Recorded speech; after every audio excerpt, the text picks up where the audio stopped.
Naganap po kanina madaling araw ang Taal Volcano. Live mula sa Laurel, Batangas, may unang balita si Bam Alegre. Bam? Igan, good morning. Narito tayo ngayon sa Laurel, Batangas at natatanaw sa ating likuran itong Taal Volcano. Isang minor eruption ang naitala sa bulkan kaninang madaling araw.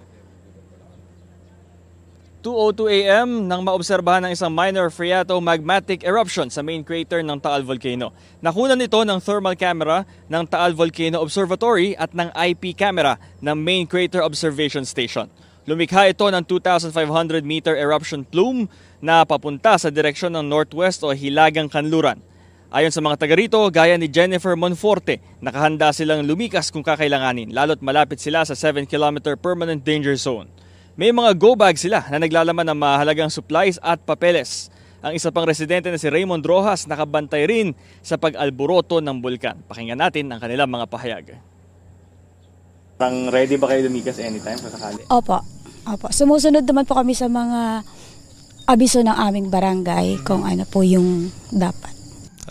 Kung talagang lilindol ay di kami aalis. Lagi namang handa naman kami dahil ang gamit namin nakahanda na sa basta lang bibit-bitin. Ready na lang talaga kami. Dahil ayaw na namin mayari nakaraan.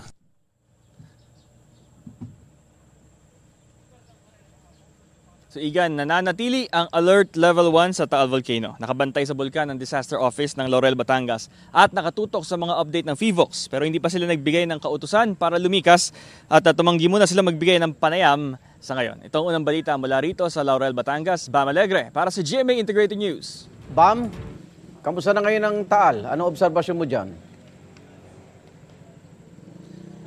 Okay. Ayon sa mga residente rito, ito mula dun sa pag-alboroto ng magdamag ay naging tahimik siya all throughout hanggang ngayong umaga, Igan. Okay, maraming salamat, Bam Alegre. Igan, mauna ka sa mga balita, mag-subscribe na sa GMA Integrated News sa YouTube para sa iba't ibang ulat sa ating bansa.